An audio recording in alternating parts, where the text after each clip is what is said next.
Saludos amigos, muy buenas noches. Estamos aquí en Teleasturias, en Telecable. Estamos con todos ustedes en El Alegato, el programa que intenta acercar la actualidad jurídica a sus hogares, a los ciudadanos de esta región, de nuestro Principado de Asturias. Ya saben que nos pueden ver a través de YouTube, que nos pueden ver a través de las redes sociales y que El Alegato es un programa que rula, como se suele decir habitualmente, por todos, absolutamente todos los lugares de Internet. Nos pueden ver sin ningún tipo de problema, por ejemplo en Facebook, a través de la página corporativa de Teleasturias y en, por ejemplo,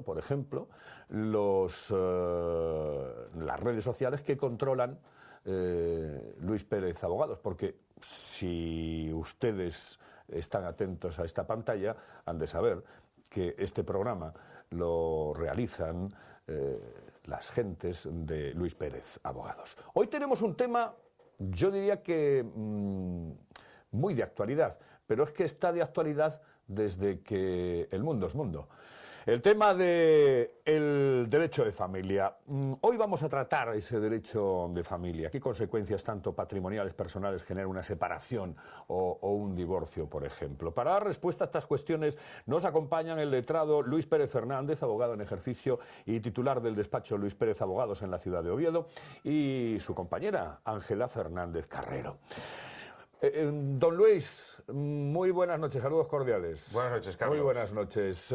Ángela, muy buenas noches. Buenas noches, Carlos. Buenas noches. Voy a empezar contigo, Muy porque llega un cliente solicitando asesoramiento sobre un posible divorcio, ¿no? ¿Qué posibilidades le asisten al interesado? Es decir, ¿cómo se plantea ese asunto? Pues mira, vamos a poner un ejemplo. Llega un cliente, una persona que dice, oye, yo me deseo divorciar. Primera cuestión, puede decir, yo me llevo bien con mi futuro excónyuge, así que voy a decidir intentar llegar a un mutuo acuerdo. Si intentamos llegar a un mutuo acuerdo, a la vez hemos de decir que tanto el marido como la mujer, o bueno, el matrimonio que sea, puede decidir utilizar el mismo abogado, el mismo procurador, es decir, la misma representación. No suele ser lo más habitual por las circunstancias en las que se encuentra ese matrimonio, es decir, que se quiere divorciar, pero eso es posible. Entonces, lo primero, posibilidad de alcanzar un mutuo acuerdo, un proceso más corto, menos dilatado en el tiempo y bueno, que quizás más interesante de cara a que va a organizar su vida, su forma de vida a partir de ese divorcio, qué consecuencias personales y patrimoniales, como expondrá Luis, va a tener. Aspectos económicos derivados de la crisis, posteriores rupturas matrimoniales. En estas situaciones, ¿qué es lo primero que valoráis cuando un cliente llega al despacho, cuando llega a veros en lo referente al ámbito económico en particular, sobre la posible solicitud de pensión, por ejemplo, compensatoria y la cuantía de la pensión de alimentos para los hijos? ¿Qué hacéis? Claro, son los dos temas capitales, básicamente, de un divorcio, la pensión compensatoria y la pensión de alimentos. La pensión compensatoria hablamos con las partes, con nuestros clientes, para ver si efectivamente esa ruptura produjo un desequilibrio patrimonial en alguno de ellos. Si es así, que se produjo ese desequilibrio y concurren una serie de factores, pues le instamos a que solicite una pensión compensatoria para remediar ese eventual desequilibrio o esa disfunción que generó la ruptura matrimonial. En lo tocante a la cuestión de los hijos, a la pensión de alimentos, en base al favor fili, pues los hijos tienen unos derechos respecto a sus progenitores y tienen que estar cubiertos. Entonces, en los casos en que el progenitor no tenga la custodia, el otro, el no custodio en este caso, tiene que pasar una pensión de alimentos al niño. Y eso habría que tener en cuenta pues las necesidades del niño y la capacidad económica del obligado.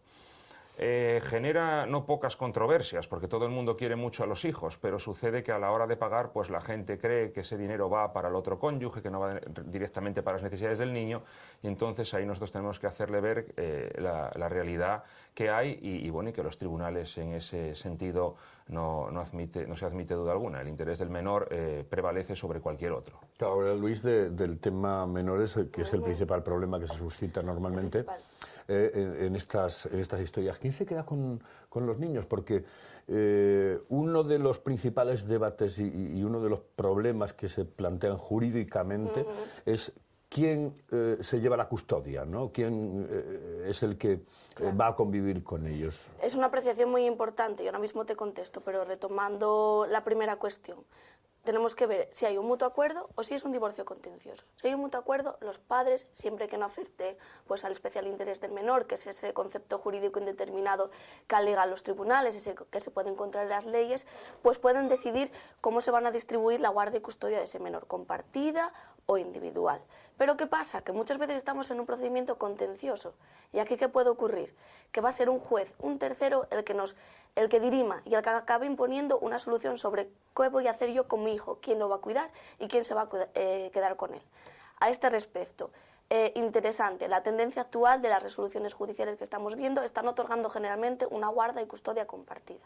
¿Por qué? Porque esa tendencia ya de que con la madre, pongo por el ejemplo tradicional, iba a estar mejor o más cuidado, pues ya no es una realidad. Ahora los padres y las madres tienen una conducta activa con el hijo, ambos trabajan, ambos tienen unos ingresos similares y unas capacidades similares para el cuidado de los menores y bueno, la mayoría de los casos está diciendo que sean ambos los que se turnen en ese cuidado de los menores, siempre pensando en ese especial interés del menor. Claro, pero eso cuando hay mutuo acuerdo, ¿no?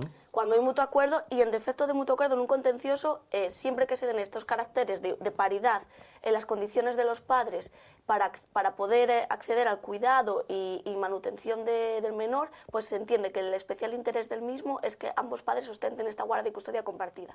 Generalmente por semanas alternas, otros por meses, eso ya pues fluctúa un poco, pero bueno, eso sería lo más relevante desde el punto de vista actual, es decir, esa tendencia no una guardia y custodia individual a favor de la madre o del padre, sino una guardia y custodia compartida, que se repartan por mitades el cuidado de los hijos. Y ya para cerrar esta pregunta, comentar que un menor que tenga al menos 12 años se enfrentará a la valoración de un equipo psicosocial del juzgado, que bueno, suele ser muy llana, muy tranquila, el menor no se va a someter a un interrogatorio, pero bueno, ¿qué se consigue con eso? Valorar si ese menor pues tiene más... no vamos a decir que quiera más a un padre o a otro, pero sí más intención o que esté más a gusto, porque a lo largo de toda su vida ha sido así, de convivir con uno de esos dos padres. Y si el menor, ya te digo, de al menos 12 años decide convivir con uno de ellos, pues probablemente la decisión judicial vaya encaminada en ese aspecto. Por cierto, tenemos una página web, ya lo saben, que es www.luisperezabogados.com, para que ustedes entren directamente si se quieren poner en contacto con este despacho de abogados que les va a atender formidablemente. Por cierto, Luis, lo más importante, cuando llegan al despacho con este tipo de historias, vosotros intentáis que haya un mutuo acuerdo, es decir, lo primero que intentáis es que se llegue a un acuerdo entre las dos partes, ¿o no? Claro, nosotros tratamos de propiciar el acuerdo porque siempre es mejor para el cliente.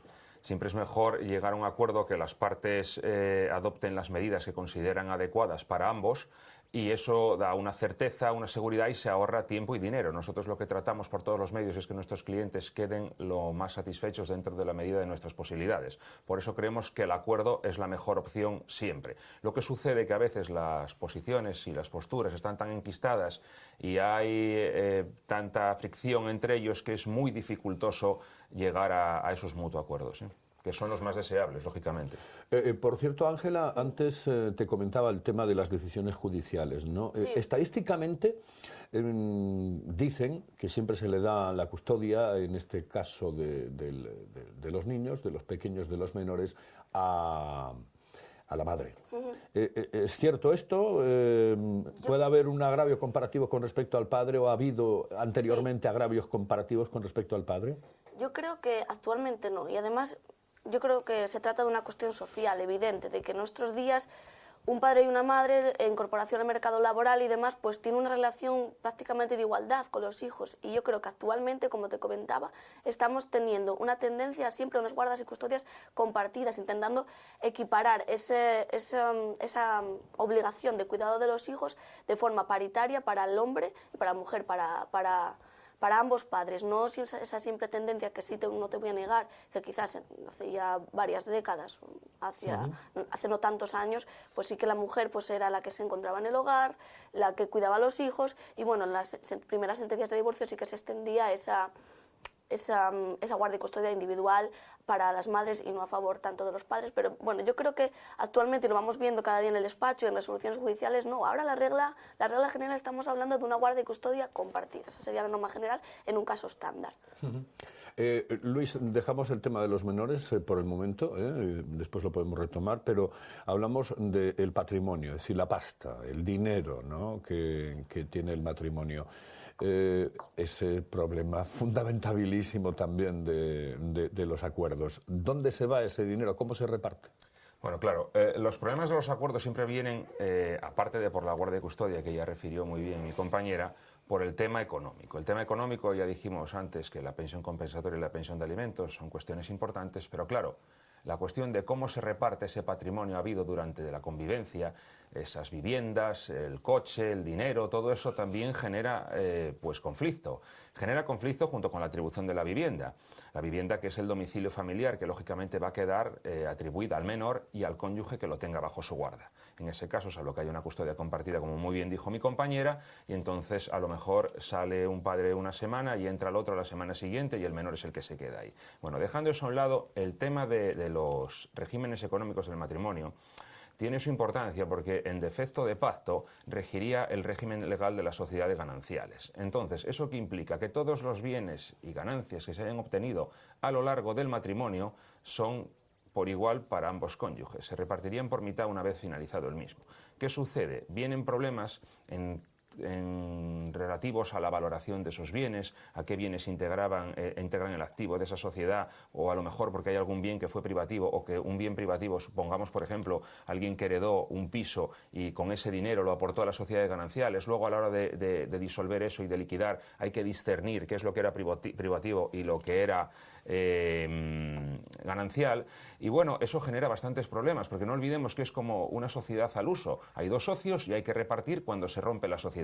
También pudo haberse pactado, a través de capitulaciones matrimoniales, otro régimen que venga en el Código Civil, como el de participación, que es más residual, participación en las ganancias uno del otro, o el de separación absoluta de bienes, que ese régimen viene muy bien, por ejemplo, en el caso de empresarios o profesionales, porque las deudas que ellos contraigan con motivo de su actividad, pues serían solamente de ellos, no llevarían también arrastrando al otro cónyuge, que en el caso de las sociedades gananciales, tanto bienes como deudas, todo lo que se adquiera durante el matrimonio o todo el endeudamiento que se adquiera también, sería por mitades y había que liquidarlo al final del mismo.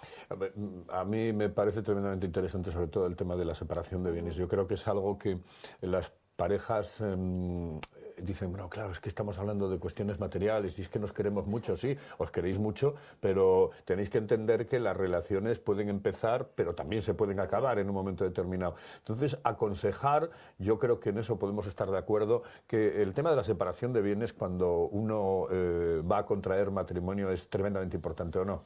Para mí totalmente. No se trata de una cuestión de amor, Carlos. Claro, ya, no, pero es que se plantea así. Se plantea Ángela, así. ese es el problema fundamental. Se plantea siempre así y además genera muchas veces reticencia, sobre todo en determinadas personas, porque creen que eso de ya separarlo al principio, que va contra natura en lo referido al amor, ¿no? Como decía mi compañera, pero sí que genera muchos menos inconvenientes porque cada uno tiene lo suyo y ya está repartido de alguna forma, ¿no? Salvo lo que sean las cargas comunes del matrimonio, cuestiones ya, como hablamos antes, de compensatorio, de hijos, que no tiene nada que ver con esto, pero a la hora de partir el patrimonio, yo también estoy totalmente de acuerdo con lo que dice mi compañera, que las capitulaciones para mí y hacer la separación de bienes sería la mejor de las opciones. Absolutamente, y que no le vengan con eso de ya no me quieres, o es que no me quieres, porque esas cosas... No, es que suelen suceder y es lógico y normal, por otra parte, ¿no? Porque a veces tocar temas materiales cuando hay una relación sentimental chocan, es decir, son dos historias que chocan, pero tengan ustedes en cuenta que lo mismo que empiezan, las relaciones pueden acabarse en un momento determinado y no quiere decir que exista menos amor porque cada uno tenga sus bienes absolutamente separados. Después, la vida lo que hace y la convivencia es llegar a ciertos acuerdos. Entonces, por supuesto. Espere usted una temporada, ¿no? Luego eso también estaba pensado en el sentido digo el régimen de la sociedad legal de gananciales, previsto para la esposa que estaba en casa y el marido trabajaba, para que luego a la hora de la ruptura de ese matrimonio no quedase desatendida, porque no hay que olvidar que el trabajo en casa tiene también un valor y muy importante. Entonces era un poco la previsión que había sobre ese régimen. Ángela, tenemos sentencia en un caso de divorcio, una sentencia de divorcio. ¿Se puede modificar esa sentencia en un momento determinado? Mira, ¿qué es lo que ocurre? Lo que tenemos que tener en cuenta. Hay una sentencia de divorcio, esa sentencia va a convertirse firme, es decir, para ese momento, a partir de ese momento, es de obligado cumplimiento para las partes. ¿Y qué puede pasar? Evidentemente, las circunstancias cambian, y mucho más las personales y las económicas, que es lo que tratamos de exponer hoy aquí. ¿Qué pasa? Pues de repente uno de los cónyuges que debe pasar una pensión de alimentos al hijo, pues le viene a por fortuna, es decir, pierde su trabajo o le reducen el sueldo y demás. ¿Qué pasa? Hay que meterse en un procedimiento de lo que se denomina modificación de medidas definitivas. ¿Cuándo se hace? Como bien digo, se hace cuando hay una modificación de las medidas originarias, las que se dictaron en la resolución de la sentencia de divorcio.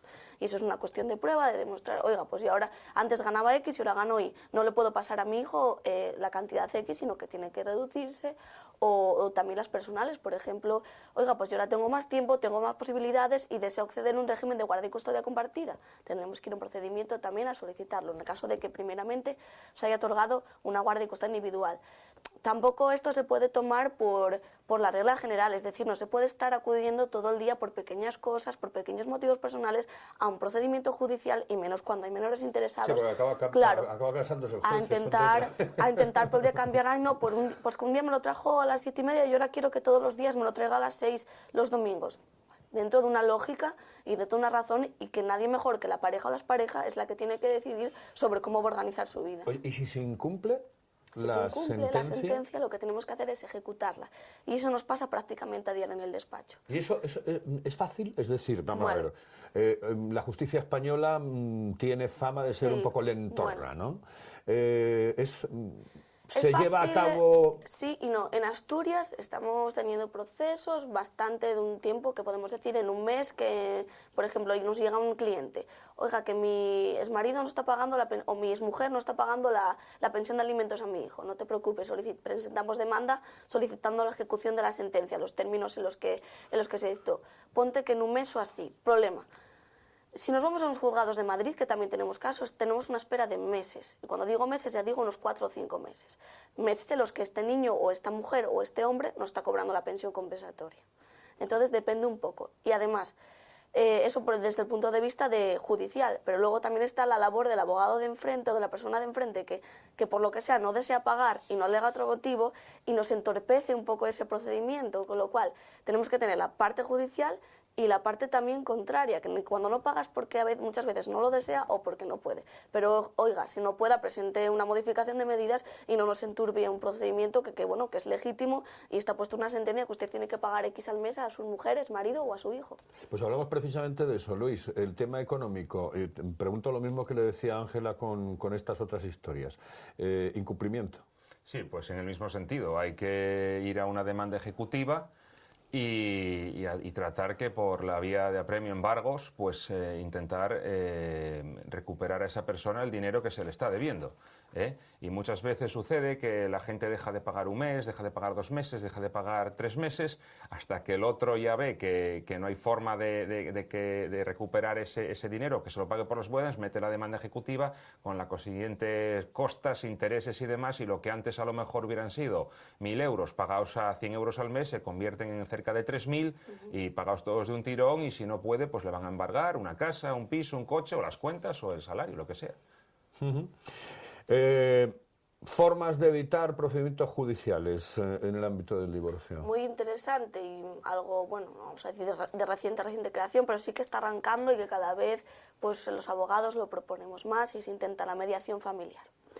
¿Qué es la mediación familiar? A diferencia de un procedimiento judicial que hay un tercero que está por una posición superior a la tuya que te va a imponer a una resolución, un juez, con la mediación familiar nos reunimos en una pequeña sala, los interesados, que pueden ir acompañados o no de su abogado, y un mediador, que no deja de ser pues, un funcionario público que está en el juzgado y demás, que está a disposición de estos temas. ¿Qué hace? Pues vamos a decir una pequeña negociación para que para acercar posturas entre las partes. Oye, pues si yo cedo un poquito en el horario con el niño, pues entonces me das un poco más de pensión para que yo pueda tener al niño bien cuidado, demás o lo que sea.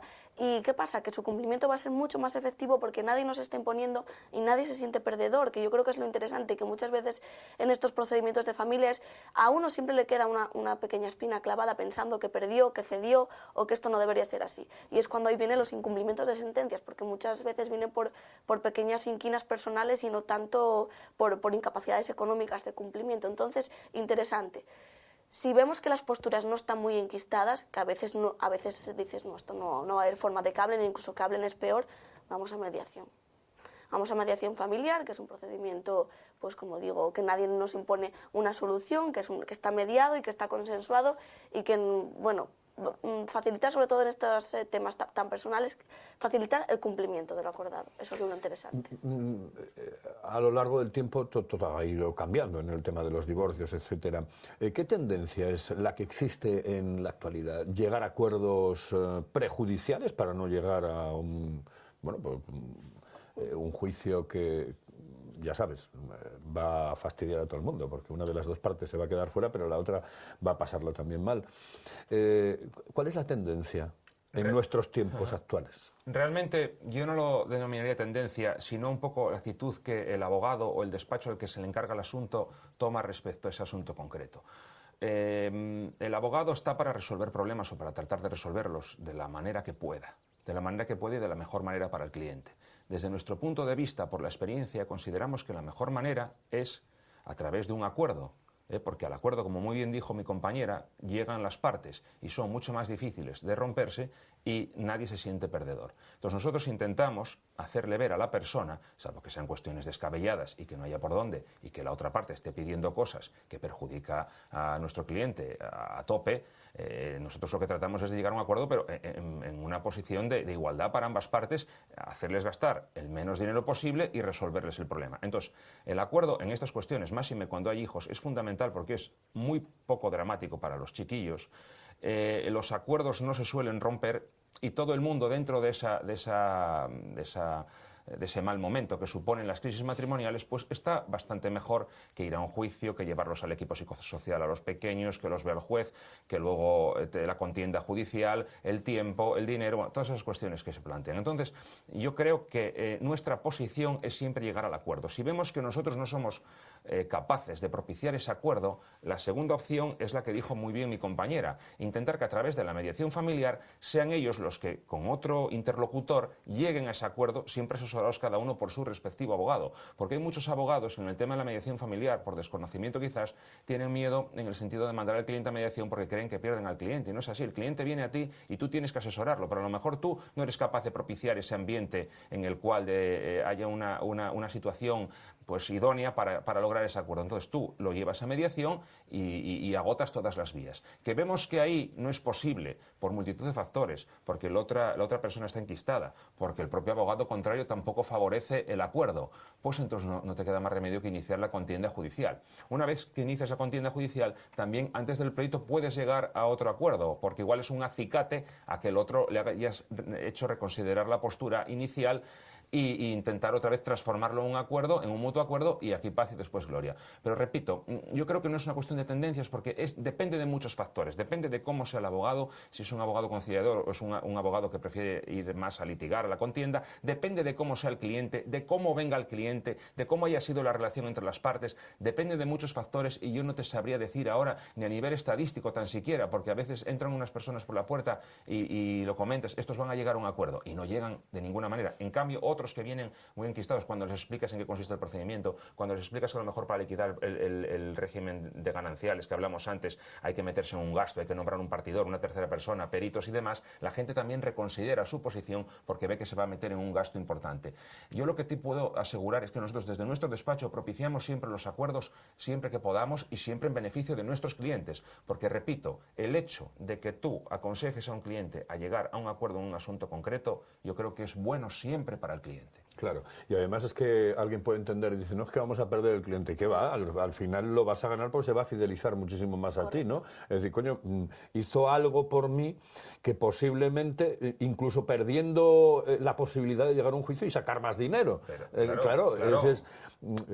Pero es que ese acuerdo siempre va en beneficio del cliente. Por eso te digo. Bueno, otra cuestión es que nosotros veamos el caso tan claro, o sean unas pretensiones tan descabelladas desde la otra parte, que puede pasar que no haya acuerdo ya ni se lo planteemos. Pero en situaciones normales, cuando hay críos pequeños, toda situación, yo creo que el acuerdo es una opción muy importante. Y por cierto, ¿la crisis hizo que viniesen menos demandas de divorcio y separación en los últimos años? ¿O porque decían, la gente tenía miedo, ¿no?